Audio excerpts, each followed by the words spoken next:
parti, on va pouvoir commencer. Alors j'ai utilisé un crochet numéro 7, une laine épaisse, c'est vraiment pour des soucis de visibilité. Attention avant de démonter la pelote. La pelote, elle se démonte par l'intérieur, c'est beaucoup plus simple, ça évite de faire des nœuds. Le crochet, ça tient comme un stylo, mais vous verrez qu'au fur et à mesure du tuto, je vais changer un peu la posture de mes mains parce que d'habitude, je le tiens comme ça. Normalement, ça tient comme un stylo. Après, tenez-le de la façon qui vous convient le mieux. Pour tenir le crochet de la main gauche pour quand on est droitière, donc on vient passer le fil entre l'auriculaire et l'annulaire. On fait une espèce de tunnel, c'est un peu comme la tension sur la machine à coudre.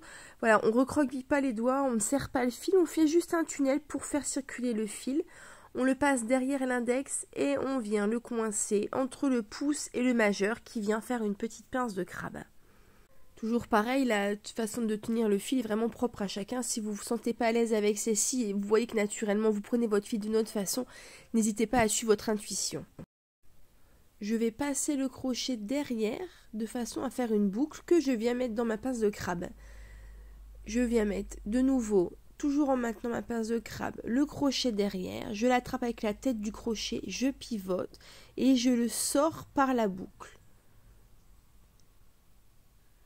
Je le fais une seconde fois sans jamais lâcher ma pince de crabe.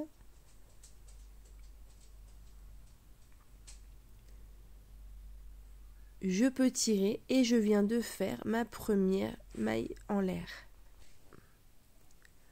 On va venir faire ce geste plusieurs fois pour créer la chaînette. La chaînette, c'est la fondation du crochet en rang. Je passe mon crochet derrière la boucle, je tourne la tête du crochet et je sors par ma boucle. Attention à la tension, là je suis trop lâche, là je suis trop serrée.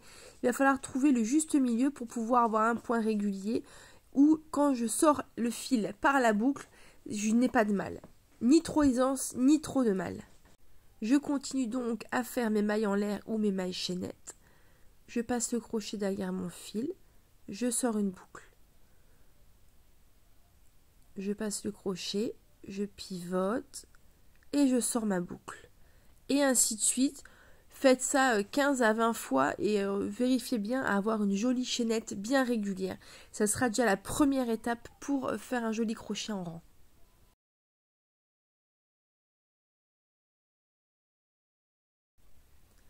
On voit maintenant que la chaînette est bien formée. Alors ça c'est le dessous de la chaînette. Le dessus ressemble vraiment à une tresse. Si on n'est pas satisfait du résultat, qu'elle n'est pas suffisamment régulière, on retire le crochet, on tire et on démonte. J'en profite comme ça pour montrer la deuxième façon. On vient créer un espèce de nœud coulant. On attrape la boucle au centre du cercle. On tire. On pince avec la pince de crabe la base de la boucle et on tire une boucle. Et ainsi de suite. Lorsque vous aurez obtenu une jolie chaînette, on va pouvoir commencer le premier point avec la maille serrée.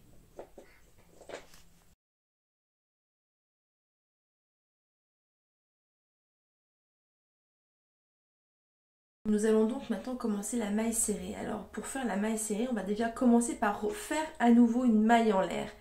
Cette maille en l'air, elle va nous permettre en fait de monter d'un cran. Alors c'est sûr qu'à partir d'une chaînette, on ne se rend pas compte de l'importance de cette maille en l'air que je suis en train de faire à ce moment-là.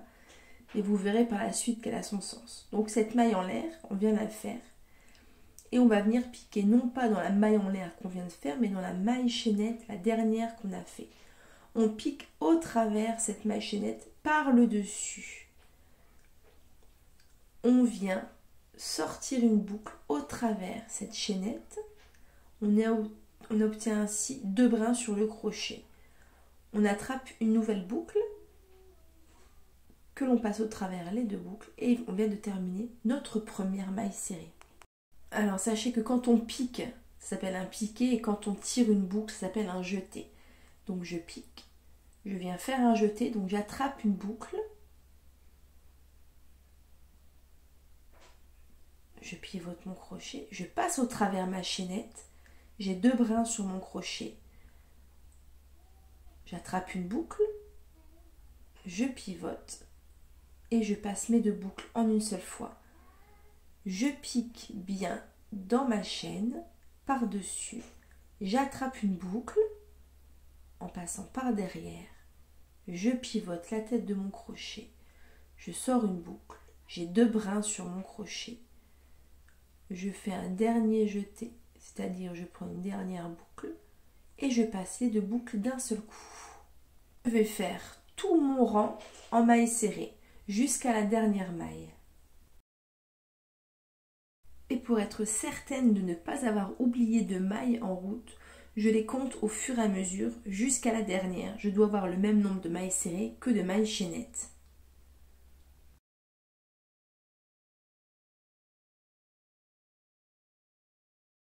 Ce deuxième rang, nous allons le faire en demi-bride. Avant de commencer, on va déjà faire 2 mailles en l'air ou 2 mailles chaînettes à la fin de mon tout premier rang.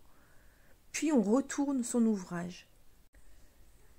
Tout à l'heure, on a piqué directement dans la chaînette. Et là, comme on va piquer dans le rang précédent, il faudra bien passer en dessous de la chaînette formée par le rang précédent. Alors, on ne vient pas piquer par le dessus, mais bien par le dessous, comme ceci.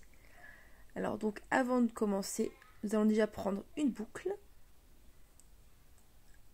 de façon à avoir 2 brins sur le crochet. On va piquer par-dessous la chaînette, attraper une boucle ou faire un jeté. J'ai 3 brins sur mon crochet. J'attrape une dernière boucle et je passe en même temps mes 3 boucles. Je viens de créer ce qu'on appelle une demi-bride.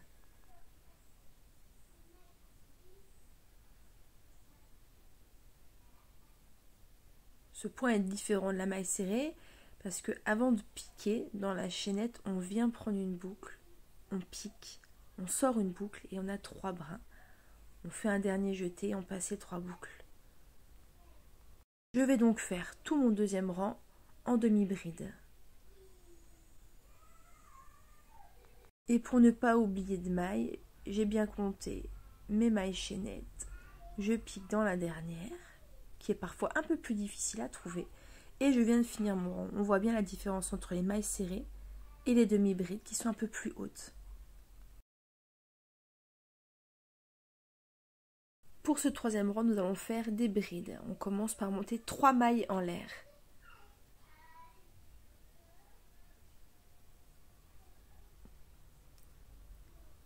Il ressemble fortement à la bride, sauf qu'il se décompose en 2 temps. Je vais bien piquer sous ma chaînette. J'attrape une boucle. Je passe par-dessous.